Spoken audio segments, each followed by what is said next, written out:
Hey everybody, so today I'm going to give you my top survival homeschooling tips. Okay, so I have been homeschooling for about 10 years. I started, formally homeschooling my oldest son when he was in kindergarten because I was unable to find a school that would accommodate his life-threatening food allergies to the safety measures that we felt he needed to have. So I decided to homeschool him, and we haven't looked back yet. So he is currently now in the 9th grade, and I also have a 7th grader and a 5th grader who I homeschooled.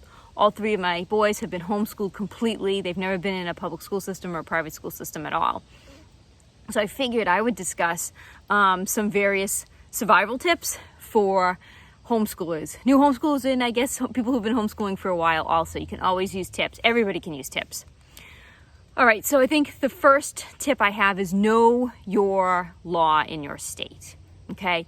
Find out what the actual specific laws are for your home state to homeschool in, and it's probably wise to find a statewide homeschooling group so that you can make sure you do understand the laws and how to legally homeschool.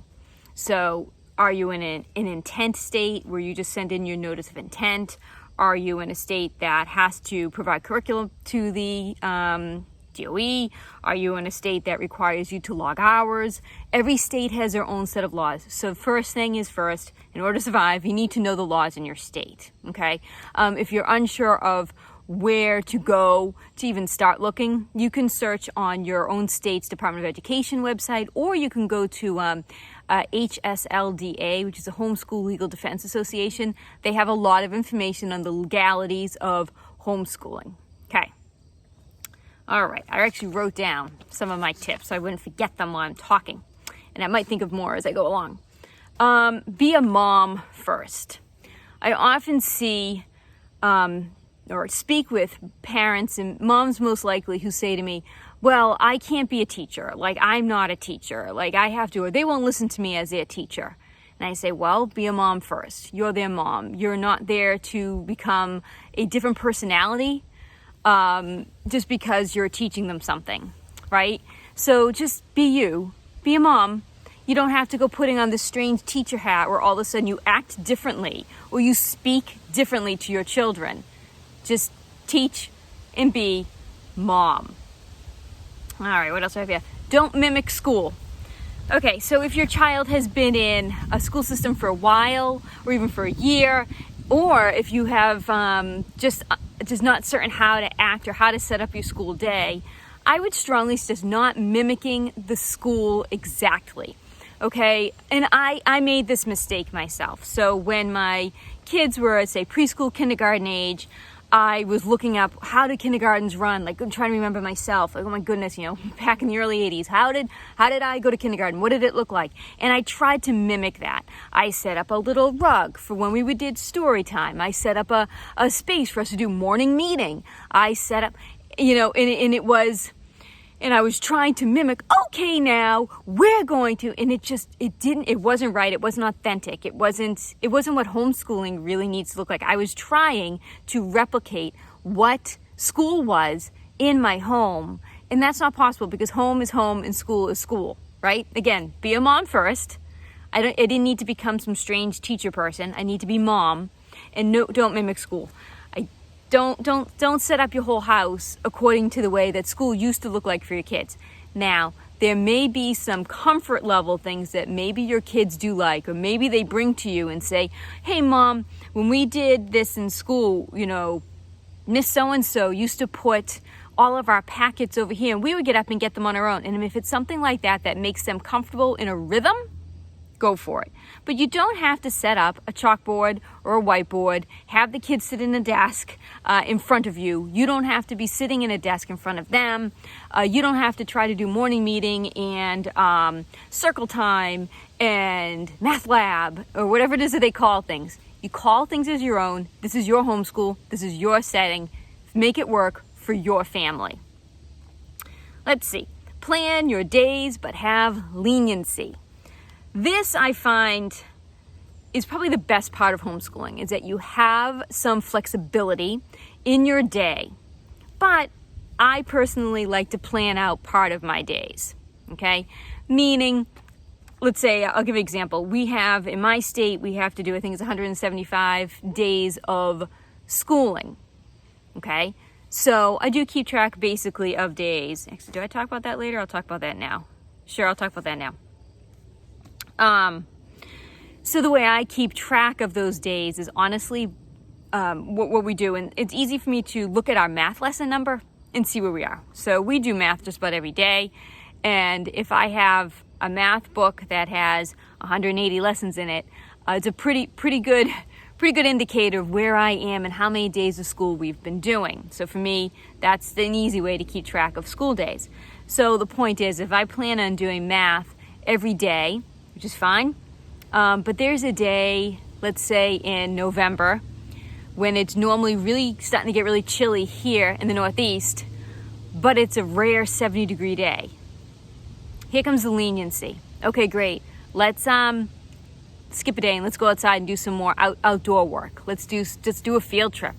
Let's have a little leniency in that schedule, so that if we want to adapt and do something different that day, we can. A rhythm is good, and I think I'll talk about a rhythm too. But have a little leniency in your structure and in your day. Especially if, let's say, and this kind of goes on to this other topic I have here, which is when kids say, Mom, can we learn about, or Mom, can we do? This is part of leniency, right? Let's say you're doing a science experiment with the kids, something basic. You're connecting light bulbs to batteries, and you're showing series versus parallel circuitry, okay? And you're done because your book or whatever lesson you're doing decided that these are the two ways you're going to do it. You're going to show them that. And then your kid says to you, Mom, can I try this? Here comes the leniency.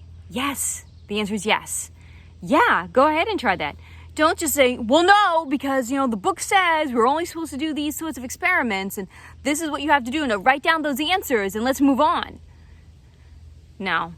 This is the time to let your child explore. Here's the leniency. Let them explore. Let them try something else. Let them put 2 light bulbs on and try to do a series circuit with a parallel circuit, make a switch, and let them go and let them kind of be the voice of what to do. Same thing would go if, let's say, you're teaching an art lesson and you're doing watercolor.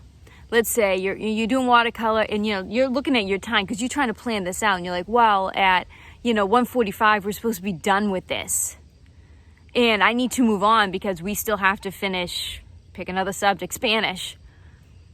But your child is really enjoying watercolor and asks if they can do another one. Leniency. The answer is yes. Remember when your kids ask, the answer is yes, you may do another one. Okay? So when I say plan your days but have leniency, those are the sorts of situations that I'm meaning. It's good to have a plan. It's good to have a structure. But it's also really good to allow your child to do a little extra if there's something extra that they want to do.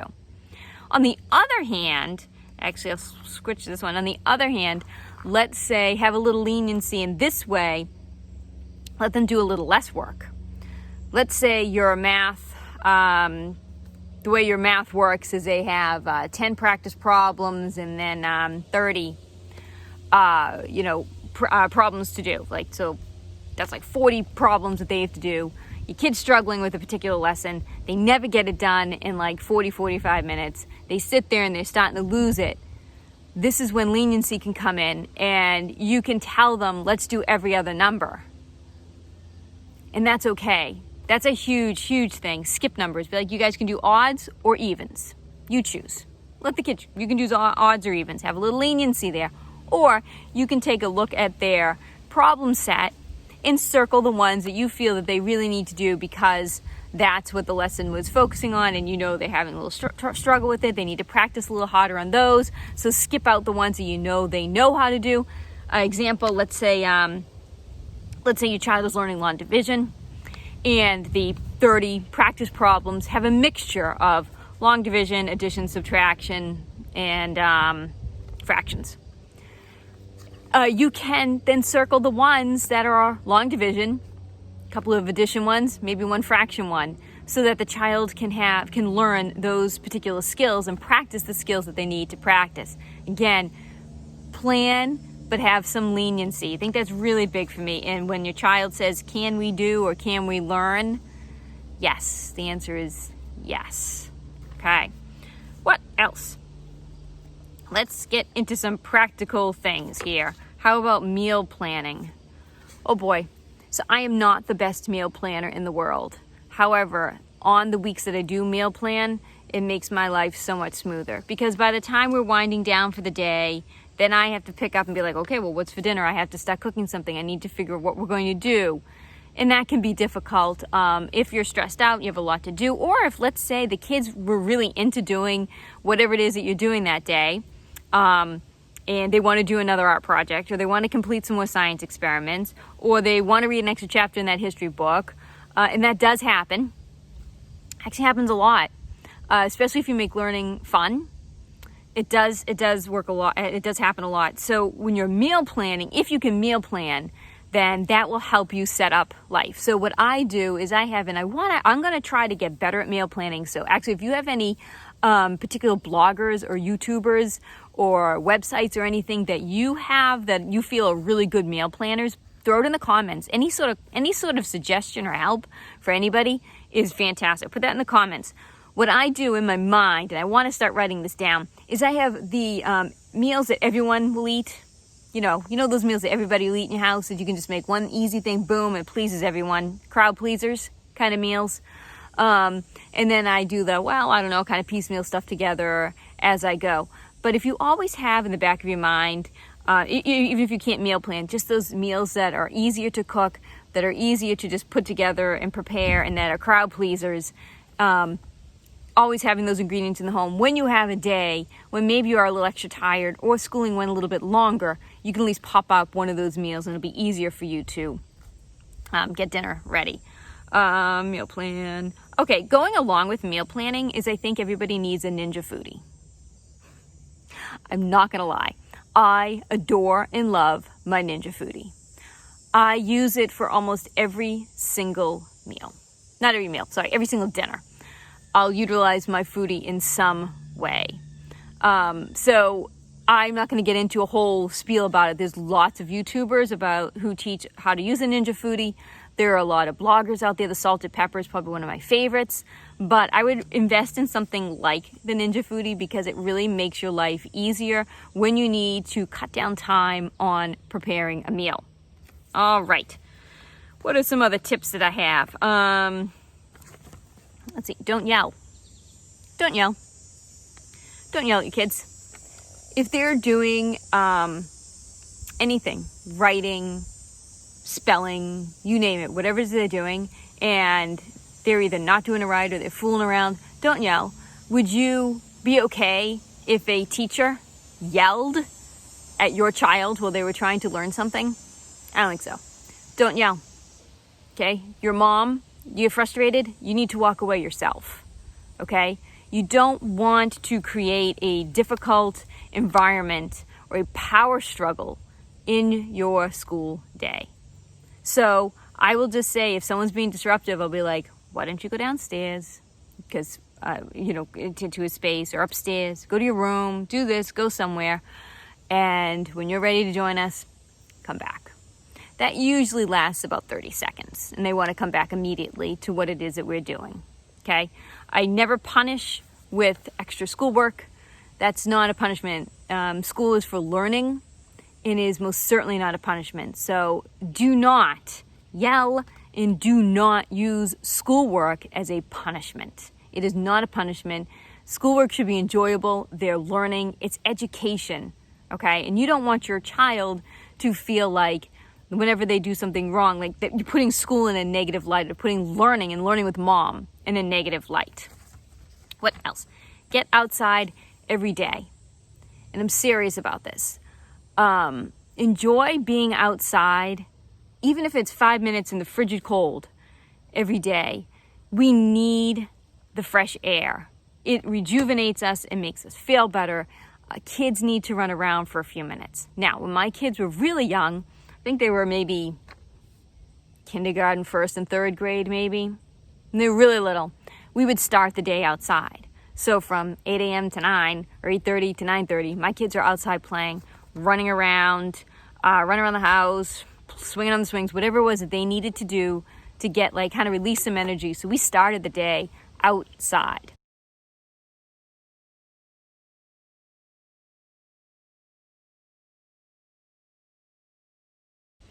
Then they came in, had a little snack, and we sat down and we did some work.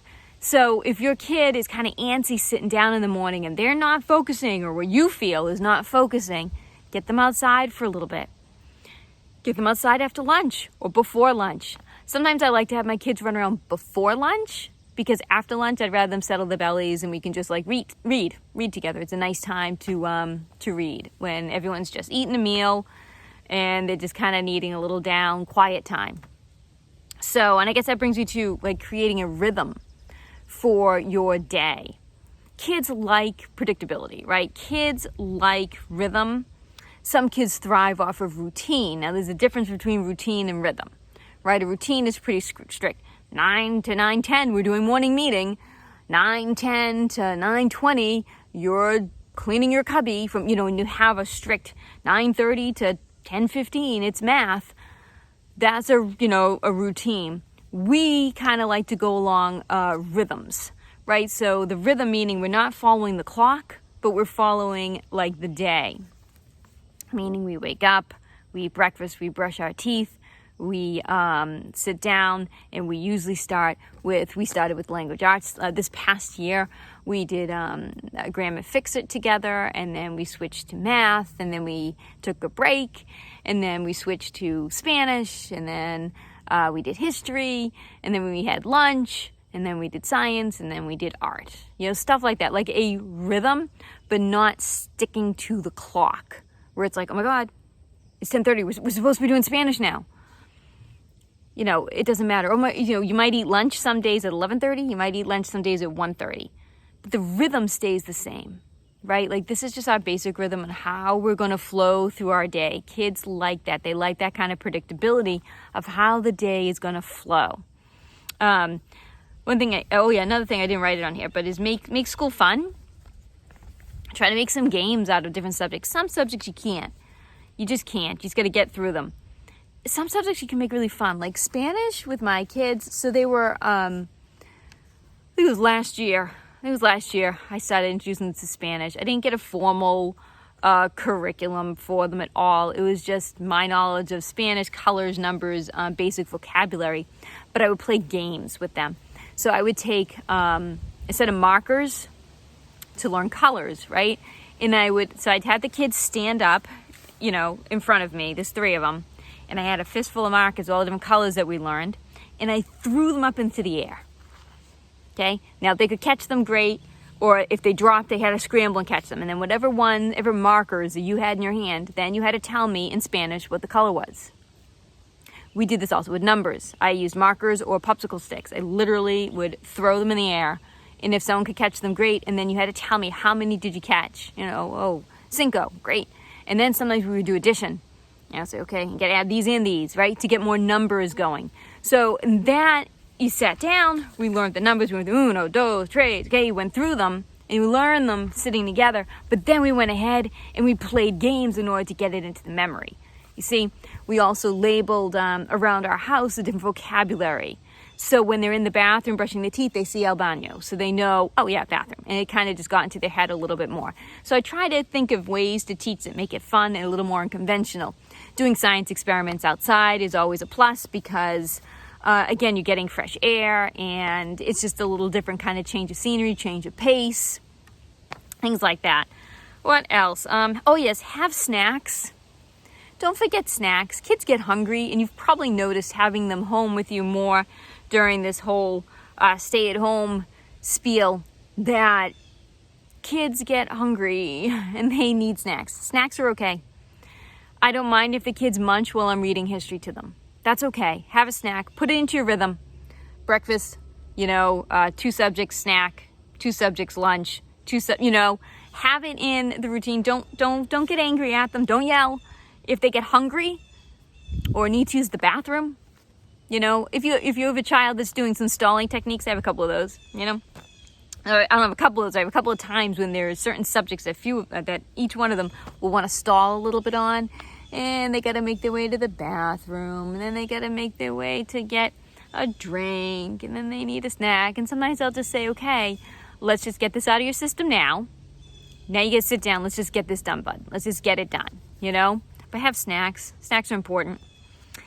What else? Cleaning house rhythm. Again, when you have more people in your home during the day, the house seems to get really messy.